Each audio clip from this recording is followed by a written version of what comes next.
오늘 본문을 보면 예수님을 두 가지 모습으로 기록을 하고 있습니다. 첫 번째로는 예수님의 이동이 있다는 것을 보여줍니다. 예수님이 주된 사역지였던 갈릴리에서 지금 유대 광야로, 유대 지경으로 이동을 했습니다. 점점 예루살렘에 가까워지고 있다는 것을 이야기를 하고 있습니다. 또 하나 보여주는 것이 예수님의 사역입니다.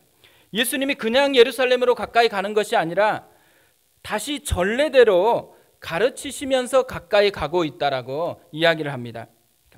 제가 이 예수님의 두 가지 모습을요, 이렇게 결합시켜서 묵상을 해보니까 이 예수님의 모습 속에서 성숙됨이 발견이 되어지더라고요. 예루살렘에 가까이 갔다라는 것을 뭘 의미할까요? 이제 십자가의 죽음을 앞두고 있다라는 거예요. 또 예수님이 십자가의 죽음을 앞두고 있다라는 말은 무슨 말일까요? 주님이 하나님의 뜻에 더 깊이 순복하고 있다라는 것을 의미를 합니다.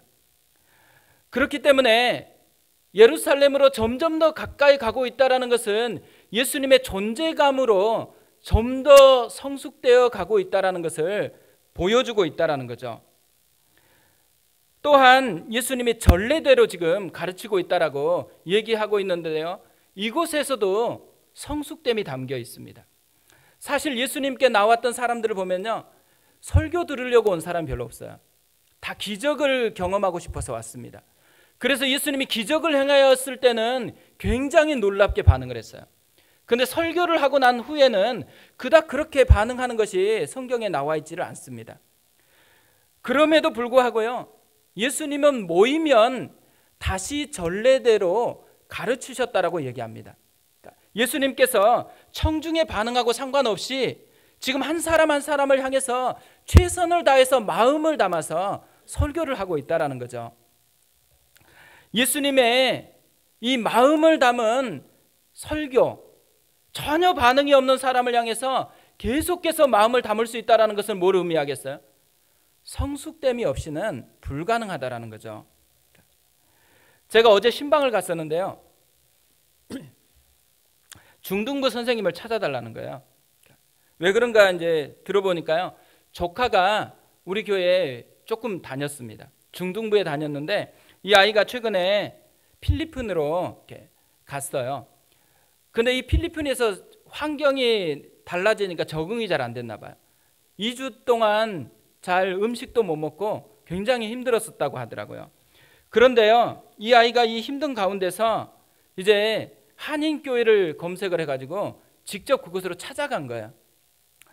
근데 왜 이 선생님을 찾아달라고 했냐면요, 이 아이가 그렇게 힘들었을 때 자기에게 가장 위로가 되고 힘이 되어 주었던 분이 그 중등부 선생님이었다라는 거예요. 선생님께서 매일 문자를 보내줬다라는 거예요. 그래서 그 문자 때문에 위로가 되고 힘이 되었다라고 이야기를 했습니다. 그 말을 들은데요, 되게 감동이 되더라고요. 이런 선생님이 있다라는 게 너무너무 기쁨이 되더라고요. 그리고 또 생각해 보니까요, 이분이 진짜 존경스럽더라고요. 왜냐하면 우리가 중등부의 현실을 알잖아요. 우리가 여기 지금 다른 애들에게도요, 다 문자를 똑같이 보냈을 거예요. 아마 지금 우리나라에 있는 애들은 전혀 반응 안 했을 거예요. 다 문자 씹고 표현도 전혀 안 했을 거거든요. 그리고 아마 문자 계속 보내는 걸 귀찮아했을 거예요.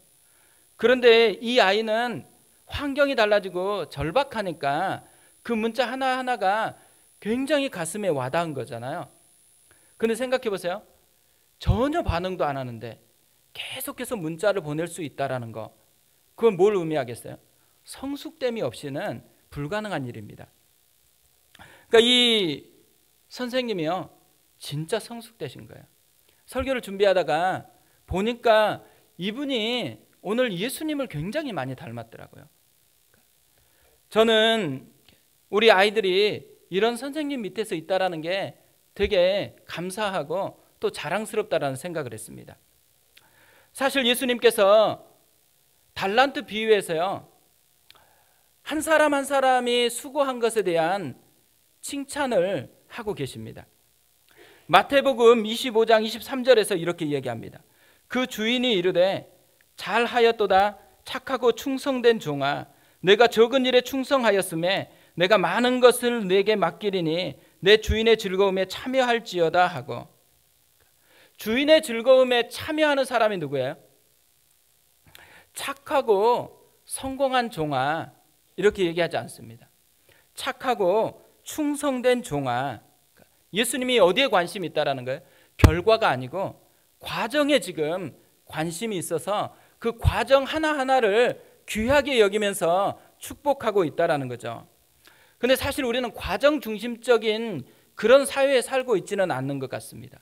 대부분이 우리가 결과 중심적인 그런 사회에 살고 있습니다. 그래서 과정의 가치를 잘 못 보는 거예요. 그래서 아픔이 많습니다. 제가 설교를 듣다가 한 분이 설교하는 내용을 듣고 너무너무 가슴이 아팠습니다.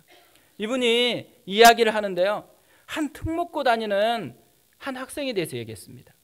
이 학생이 전교 1등을 하던 날 자살을 했습니다. 자살을 했는데요, 식탁 위에 성적표 하나, 그리고 유서 짧은 글 하나를 남기고 자살했어요. 그 글에 뭐가 쓰여 있겠어요? 엄마 이제 됐어? 이 한마디 남기고 자살을 했어요. 왜 아이가 자살했을까요? 결과 중심적인 그 세상에서 평가를 받으니까 살아내기가 버거운 것이죠. 세상은 결과 중심적이에요. 그러나 오늘 본문을 보면 예수님은 과정 중심적이에요. 착하고 충성된 종이라고 칭찬을 하고 계시죠. 우리가 스승의 주일이거든요, 오늘이. 스승의 주일이니까 오늘 한 날만 결과를 그렇게 감사하는 그런 모습이 아니었으면 좋겠습니다. 순간순간 과정 속에서 수고하는 것을 보고서 좀 감사하고 그것을 표현하는 그런 교회가 됐으면 좋겠다라는 생각을 했습니다. 두 번째로 바리새인들의 모습에서 발견되는 변화입니다. 바리새인들의 원래 의미는 구별된 자라는 의미입니다. 원래 이들이 세상과는 좀 구별되고 대충 살아가는 사람과는 구별돼서 진짜 주님의 말씀을 붙들고 살고 싶었어요. 그래서 진짜 말씀을 붙들고 사는 그것을 위해서 열심을 내다 보니까요, 이들이 바리새파라는 그런 이름까지도 얻게 됐다라는 거죠. 그런데 시간이 흐르면서 이들이 변해갑니다. 시간이 흐르면서 변화된 모습을 2절에서 보여주고 있습니다. 2절을 보면 바리새인들이 예수께 나와 그를 시험하여 묻되 사람이 아내를 버리는 것이 옳으니까. 지금 예수님이 뭘 하고 있냐면요, 진리를 가르치고 있어요. 말씀을 선포하고 있거든요. 그런데 이 말씀을 선포하시는 예수님께 나와서 바리새인들이 뭘 하고 있냐면 시험을 하고 있다 그래요. 예전에는 말씀을 사모해 가지고 그 말씀을 순종하려고 했어요. 그런데 어느 순간에 시간이 흐르면서 이들이 어떻게 변했어요? 말씀을 순복하는 사람이 아니고 말씀을 가지고 유혹하는 사람으로 바뀌어져 버렸다라는 거죠. 그러니까 굉장히 심각하게 변질이 일어났습니다. 우리의 모습을 봐보세요. 우리는 지금 어떨까요? 예수님의 길에 속해 있을까요? 아니면 이 바리새인의 길에 속해 있을까요? 우리는 변질되고 있을까요? 아니면 성숙되고 있을까요? 사실 저는요, 지난주 한 주간 개인적으로 마음이 굉장히 힘들었습니다. 창립 감사 예배를 준비하는데요, 마음이 힘들더라고요. 특히 두 가지 때문에 힘들었습니다. 하나는 제가 기대했던 대로 그렇게 빨리빨리 잘 안 되는 거예요. 그냥 마음이 힘들더라고요. 또 하나는 자꾸 대비가 되는 거예요. 무슨 대비가 되냐면 손님 맞을 준비를 하니까 좀 잘 준비를 해야 되잖아요. 그러니까 잘 준비하고 싶어 하는 마음이 있어요. 근데 또 하나, 계속 최근에는 갑자기 아버님이 암이 걸리고 또 여러 가지 육신의 질병이나 경제적인 어려움이나 이런 어려움들이 있는 것을 계속해서 얘기를 했거든요. 그래서 그분들을 위해서 기도하고 있는데, 그런데도요, 생각해 보니까 이 손님을 맞을 준비를 하고 있는 사람들은 좋은 음식을 준비하고 잘 대접해야 되겠다라는 생각을 가지니까 거기에 초점이 계속 맞춰져 있어요. 근데 생각해 보니까 마음이 힘들고 좀 경제적으로 어렵고 이런 분들은 잔치가 오히려 부담스럽겠다는 생각이 드는 거예요. 마음이 참 힘들겠다.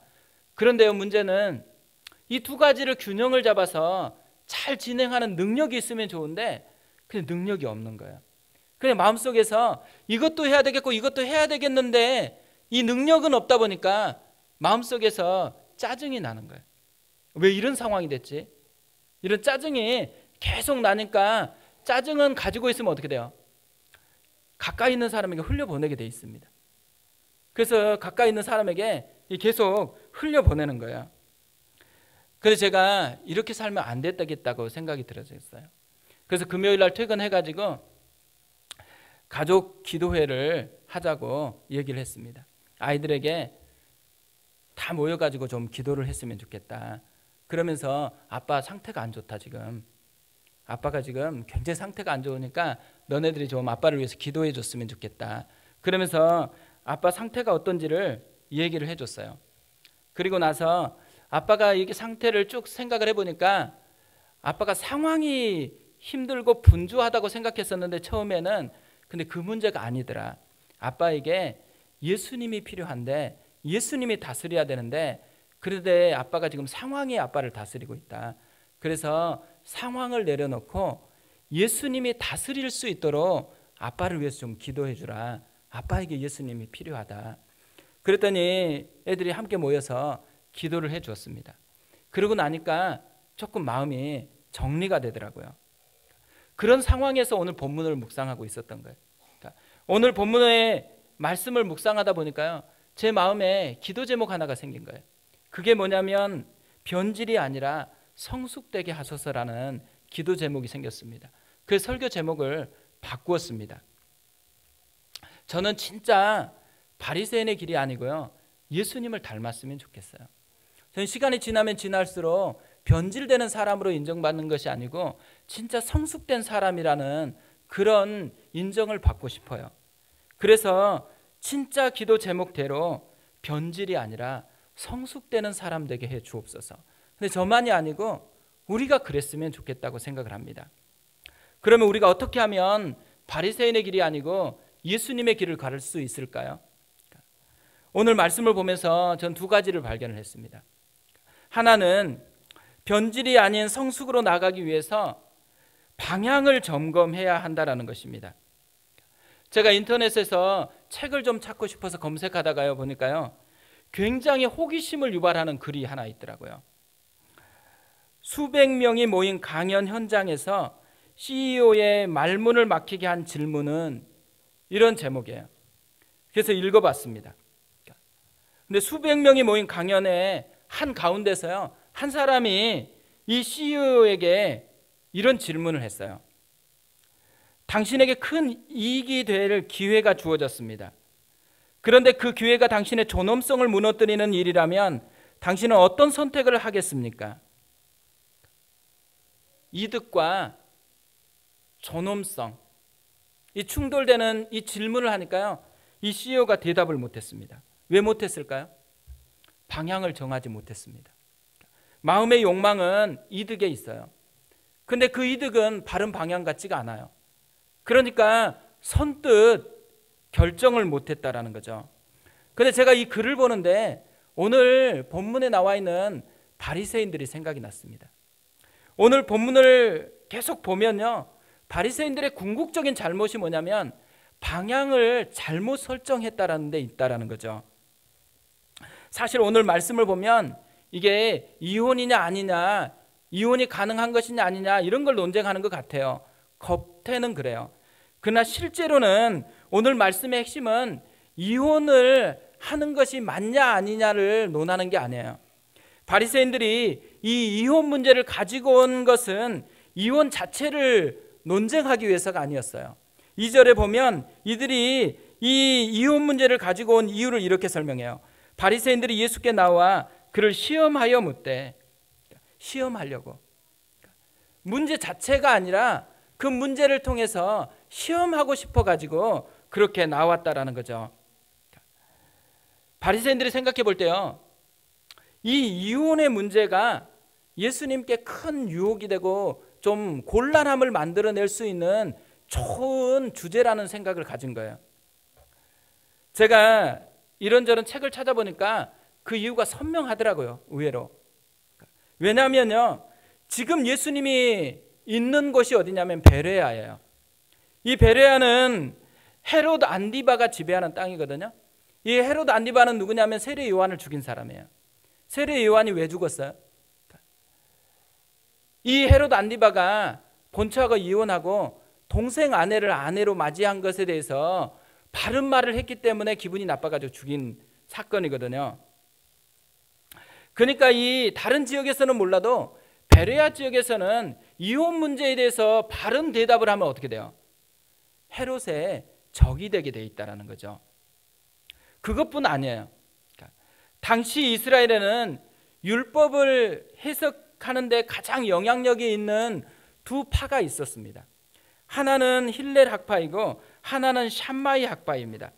근데 이 두 파는 이혼 문제를 언급한 신명기 24장 1절 말씀에 대해서 굉장히 상반된 견해를 가지고 있었어요.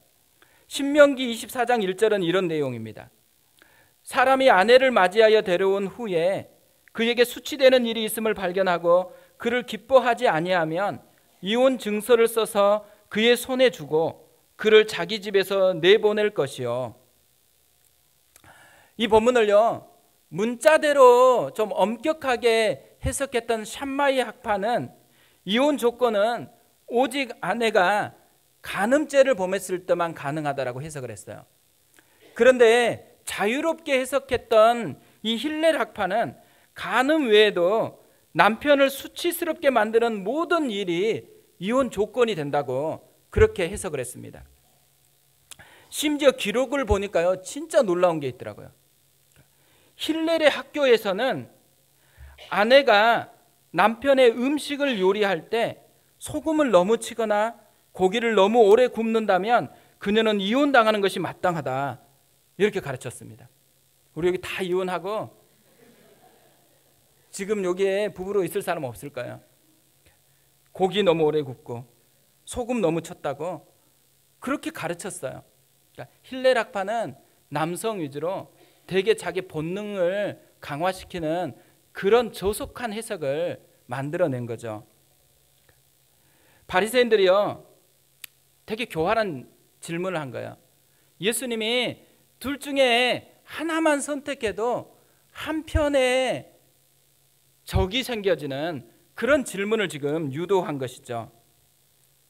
이 사람들이 이런 질문 찾았을 때 굉장히 빈고했을 거예요. 이렇게 좋은 질문이 있다니. 그러면서 찾아왔을 거예요. 근데 이들의 계획이 성공했을까요? 성공하지 못했습니다. 오히려 예수님께 직격탄을 맞았어요. 5절을 보면요, 예수께서 그들에게 이르시되 너희 마음이 완악함으로 말미암아 이 명령을 기록하였거니와. 예수님께서 지금 모세 시대에 있는 그 사람들에게, 그 사람들의 마음이 완악하니까 모세가 이런 글을 기록했다, 이렇게 표현하지 않고 있어요. 예수님이 지금 누가 완악하다 그래요? 너희 마음이 완악해서 이 명령을 기록했대요. 그러니까 수세기 전에 이렇게 지금 마음이 완악해질 것을 미리 내다보고서 모세가 이것을 기록해 놓았다라고 예수님께서 말씀하고 있다라는 거죠. 이 말씀의 의도를 보면요, 예수님이 지금 뭘 말씀하고 싶은 건지가 선명하게 드러나요. 예수님이 뭘 원하는 거예요? 너희가 방향을 좀 잘못 잡고 있다라는 거예요. 너희가 지금 남을 시험할 때가 아니라는 거예요. 문제가 어디 있어요? 남에게 있지 않고 너희 자신에게 지금 심각한 문제가 있다라는 거죠. 그래서 너희 마음이 완악하다, 심각한 문제가 있다, 빨리 너의 마음을 다시 돌아보는 것으로 방향을 좀 바꿔야 된다라고 그렇게 얘기하는 거죠. 사실 이 말씀을 묵상하다 보니까요, 이 말씀이 누구에게 가장 중요하게 적용돼야 되겠어요? 제가 이 말씀을 보는데 이 말씀은 저에게 하는 말씀 같아요. 제가 설교자이잖아요. 그리고 제가 훈련을 시키거든요. 그러다 보니까 자꾸 말씀을 볼 때 무슨 생각이 드냐면, 말씀 볼 때 조금 좋으면 야, 이거 설교를 해야 되겠는데? 그리고 조금 좋은 말씀이 있으면 이걸 잘 간직했다가 가르치는데 잘 활용해야 되겠다. 이런 생각이 본능으로 들어요. 이게 너무 빨리 들어오니까 머리가 나쁘면 좀 괜찮을 건데 그렇지가 않더라고요. 이건 굉장히 빨리 들어와요. 그럴 때마다요, 이 마음에서 일어나는 잘못된 방향을 다시 끊어버리고 그걸 나에게 하시는 말씀으로 들어야 되는 방향 전환을 안 하면 자연스럽게 바리새인처럼 변질되게 되어 있다는 거죠. 하나님께서 창립을 선언하는 때잖아요. 이 주간에 왜 이 말씀을 주셨을까라고 생각해 보다가 하나님께서 저에게 방향을 잘 정하라고 그렇게 도전한다라고 여겨졌습니다. 또 하나 이 말씀이 진짜 필요한 분들이 계세요. 누구 계세요? 신앙생활을 오래 하신 분들, 점점 나이가 들어가시는 분들, 이런 분들에게 이 말씀이 진짜 우레처럼 들려야 된다고 생각을 합니다. 나이가 든다라는 것은요, 뭔가가 쌓인다라는 것을 의미해요. 하나하나 생각에 뭔가가 쌓이면 그것이 틀이 되어집니다. 그래서 생각에 틀이 고정되어 있으면 어떻게 돼요? 그 틀이 자연스럽기 때문에 옳다라고 여깁니다. 그래서 우리는 내가 생각하는 것이 진짜 옳은지 근거가 어딘지를 살펴보지 않고 나에게 그게 자연스러우면 그게 옳다라고 여기는 그런 경향이 있다라는 거죠. 옳게 여기면 어떻게 돼요? 옳은 것을 사용하기를 원하잖아요. 그래서 사랑이라는 이름으로 사용해요. 사용하는데 대부분 어떻게 사용해요? 남을 가르치는 데 사용해요. 그리고 남을 평가하는 데 사용하는 거죠. 사실 어른이 되었다라는 것은요, 존경을 받아야 되는 그런 시기가 됐다라는 거거든요. 근데 어른 중에 존경받는 분이 계세요. 반면에 그분을 만나면 기분이 나쁜 분이 있어요. 좀 피하고 싶은 분이 있어요. 대부분 피하고 싶은 분은 어떤 분이세요? 그분이 가지고 있는 틀로 가르치려고만 하면 피하고 싶어요. 어른이 됐을 때 진짜 중요한 것 중에 하나는 뭐냐면 그 말씀을 자기에게 하시는 하나님의 음성으로 듣는 거예요. 마음의 방향이 잘못되면 그것이 오히려 자기에게 있는 좋은 것이 나쁜 것으로 변질될 수 있는 그런 길이 되어버린다라는 거죠. 저희가 제자훈련을 하고 있습니다. 제가 제자훈련을 하다가요, 제자훈련은 양날의 검 같다라는 생각을 했습니다. 잘 되면 어떻게 돼요? 잘 되면 이분이 예수님을 사랑해요. 예수님을 더 알고 싶어하는 열정이 생겨요. 잘못되면 어떻게 돼요? 잘못되면 자꾸 가르치려고 그래요. 자꾸 평가하려고 그래요. 주님을 깊이 사랑하는 대로 가지 않고 뭔가 남을 평가하는 대로 가는 것은 굉장히 자연스럽게 일어날 수 있는 반응이에요, 사실. 그렇기 때문에 훈련을 하면서 새로운 마음의 방향으로 가기를 원하기 때문에 제가 계속해서 부르고 싶은 찬양이 하나 있거든요. 훈련생들하고 제일 많이 부르게 될 찬양이기도 해요. 그 찬양이 뭐냐면 온 마음 다해라는 찬양입니다. 주님과 함께하는 이 고요한 시간, 주님의 보좌 앞에 내 마음을 쏟네. 모든 것 아시는 주님께 감출 것 없네. 내 마음과 정성 다해 주 바라나이다. 온 마음 다해 사랑합니다. 온 마음 다해 주 알기 원하네. 내 모든 삶 주님 것이니 주만 섬기리 온 마음 다해. 왜 이 찬양을 부르고 싶을까요?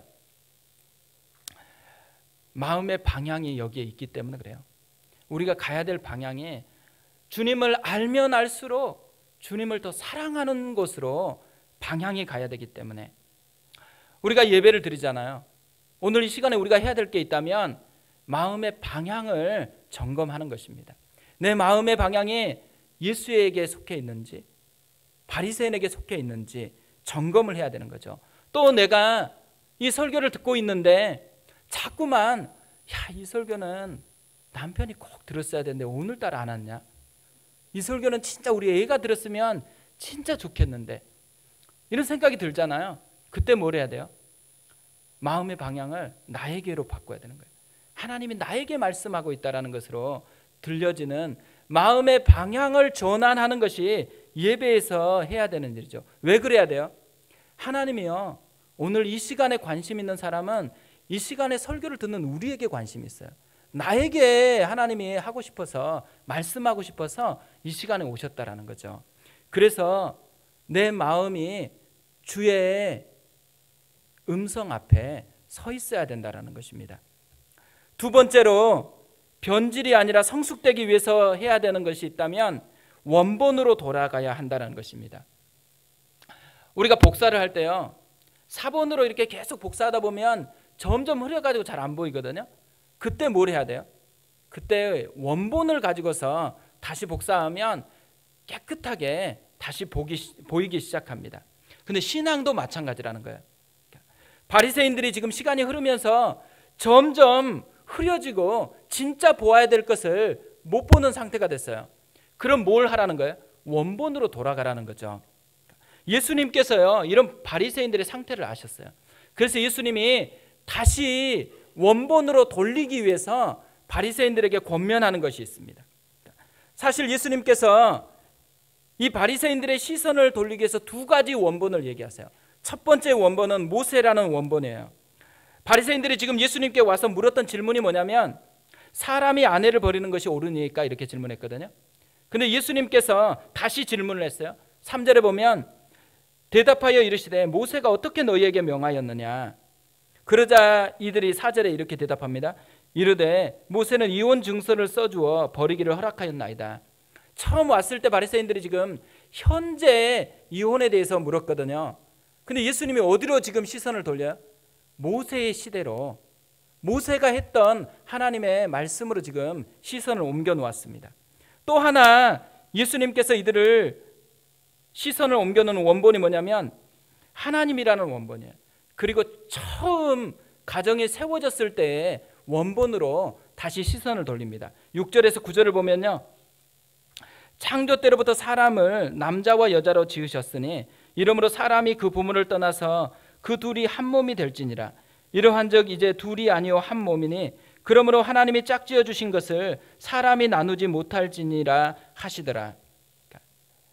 예수님께서 이 바리새인들을 보니까 바리새인들의 변질에 대해서 처방을 내려야 되겠다고 생각했잖아요. 그 처방이 뭐냐면 현재의 관점에서 다시 모세의 관점으로 이동을 시켰어요. 그리고 또 모세의 관점에서 최초의 가정의 관점으로, 또 이 최초의 가정을 만드신 하나님의 관점으로 이동을 시켰습니다. 그것뿐 아니에요. 지금 이들은 이혼 문제를 가지고 왔잖아요.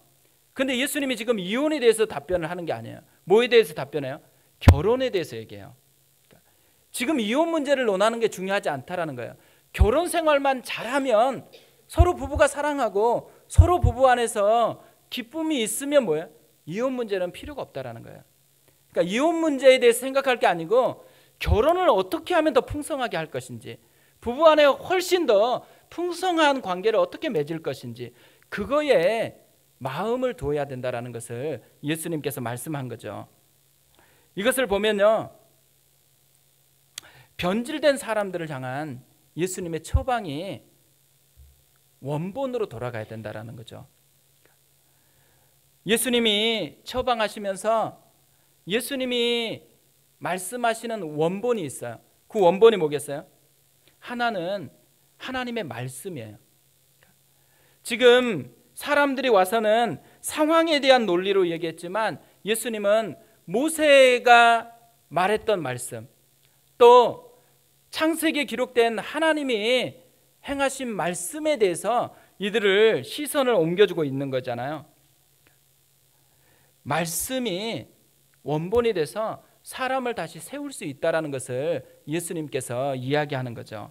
사실요, 신앙생활에서 이렇게 만나보면요, 신앙의 온도는 어디에서 결정된다고 생각하냐면 말씀의 온도에서 결정되는 것 같아요. 그러니까 말씀을 깊이 사랑하는 사람, 말씀 앞에 순복하는 사람은 신앙이 뜨거워요. 그러니까 말씀을 들을 때 마음이 그 말씀 앞에 뜨거워지는 사람은 신앙이 건강해요. 그러나 말씀을 들어도 그냥 한 귀로 들었다 한 귀로 흘러버리고 마음이 아무런 요동하지 않는다 그러면 어떻게 되겠어요? 아무리 신앙생활을 오래 했어도, 훈련을 많이 받았어도 그분은 변질되고 그분은 신앙이 식어져 있는 채로 살아가는 사람이라는 거죠. 말씀을 얘기하신 것은요, 지금 바리새인들이 말씀 잘 붙들고 살려고 했었던 사람이잖아요. 바리새인들 지금 사실 말씀을 계속 보고 있거든요. 그런데 바리새인들은 마음이 뜨거워진 사람이 아니고 말씀을 많이 알고 있는데도 불구하고 냉랭한 사람이에요. 왜 그럴까요? 말씀을 보는데 자기 욕망을 강화시키기 위해서 보는 거예요. 자기를 부인하기 위해서 말씀을 보고 자기가 주인 되지 않고 하나님이 주인 되는 것을 고백하면서 말씀을 봐야 되는데 자기의 욕망을 강화시키려고 하니까 그렇게 많이 아는 말씀이 오히려 신앙을 무너뜨리는 방향으로 나아가고 있다는 거죠. 하나님 우리에게 말씀을 주셨잖아요. 말씀을 우리는 대합니다. 뭘로 대해야 될까요? 자기 부인을 하고 주의 음성을 듣기 위해서 순복하기 위해서 말씀을 대해야지만 우리의 영혼이 그 말씀의 영향력 아래에 머무른다라는 거죠. 또 하나의 흔적이 있는데요. 그러니까 또 하나의 원본이 있는데 그 원본은 흔적이라는 원본입니다. 사실 지난주에 수요 예배를 준비하는데요. 문득 전능자의 그늘이라는 책이 생각이 났습니다. 이 전능자의 그늘은 저의 대학 시절에 저를 굉장히 풍성하게 만들었던 책이거든요. 저에게 특별한 그런 흔적이 있는 책이었어요. 그래서 다시 한번 그 책을 살펴보니까요. 대학 시절에 제 마음에 진짜 감동을 주었던 기도문 하나가 다시 보이더라고요. 이런 내용입니다. 하나님, 마른 막대기 같은 제 삶에 불을 붙이사 주님을 위해 온전히 소멸하게 하소서. 저는 오래 사는 것을 원치 않습니다. 다만 주 예수님처럼 꽉 찬 삶을 원합니다. 이 글을 설교를 준비하는데 다시 보는데요. 마음이 옛날로 돌아가는 것 같은 거예요. 그때 대학 시절 진짜 주님을 위해 살고 싶었던, 진짜 주님을 위해서라면 모든 것을 내어 드릴 수 있다라고 고백했던 거. 주변에서 아무리 조롱하고 아무리 얘기해도 하나도 들리지 않고 주님 사랑하는 그 하나에 매여 있었던 그때가 다시 너무너무 생각이 나는 거예요. 그래서 마음속에 옛날에 그 흔적, 전능자의 그늘이라는 그 책이 다시 현재를 살려내는 능력으로 작용된다라는 것을 다시 경험을 했습니다. 그러면서요, 이런 주님이 말씀하시는 이 말씀이라는 원본, 그리고 또 이 흔적이라는 원본을 보니까요, 이 원본이 주는 한 가지의 특징이 있다는 것을 깨달았습니다. 원본이 주는 특징이 뭐냐면 원본은 하나님을 더 깊게 사랑하는 대로 방향을 이끌어 간다는 것을 발견했어요. 하나님께서요, 우리의 마음에 진짜 두드리면서 원하는 한마디, 내가 너 사랑하는데 너도 나 사랑하면 안 되겠니? 이게 주님의 심정이더라고요. 그것이 말씀에 담겨 있는 거고, 그것이 우리의 인생의 흔적에 담겨 있는 하나님의 마음이다라는 것을 깨달았습니다. 로버트 프로스트라는 분이 유명한 시를 썼잖아요. 가지 않는 길이라는 시를 썼습니다. 이 시에 이런 문구가 있거든요. 두 갈래 길이 숲속으로 나 있었다. 그래서 나는 사람이 덜 밟는 길을 택했고 그것이 내 운명을 바꾸어 놓았다. 사실 우리는 두 갈래 길에 있습니다. 이제 창립이 선언되면 교회도 두 갈래 길에 있어요. 시간이 흐르면 변질될 것인가, 성숙될 것인가. 우리 개인도 두 갈래 길에 있어요. 우리는 예수의 길을 걸을 것이냐, 바리새인의 길을 걸을 것이냐. 주님께서 우리 마음을 두드리면서 변질되지 않고 성숙됐으면 좋겠다라고 얘기하시는 거죠. 저는 사실 이 설교를 준비하다 문득 생각해 보니까요, 지금 우리가 변질을 막 그렇게 염려할 것은 아니더라고요. 제가 만나보았던 우리 성도님들 대화를 나누어 보면 너무너무 감사가 많고 또 은혜 받음으로 말미암아서 이 간증들이 굉장히 많더라고요. 그래서 지금은 변질에 대해서 생각할 때는 아니거든요. 한 분 한 분 간증을 들으면서 제 마음에 너무너무 감동이 됐어요. 한 사람 한 사람이 간증을 얘기하는 이유가 어디 있겠어요? 1번 양주승 목사 설교를 잘하니까, 2번 양주승 목사 잘생겼다. 아무것도 아니잖아. 그러니까 제가 저를 보면 항상 부족함이 느껴지거든요.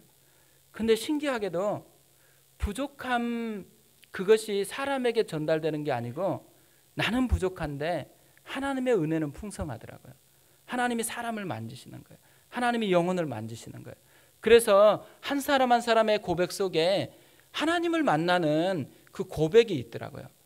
그래서 우리가 이 은혜, 지금 가지고 있는 이 따끈한 은혜가 시간이 흐르면 흐를수록 변질이 아니고 성숙을 만들어내는 그런 공동체 되면 좋겠다라는 그런 마음이 들었습니다.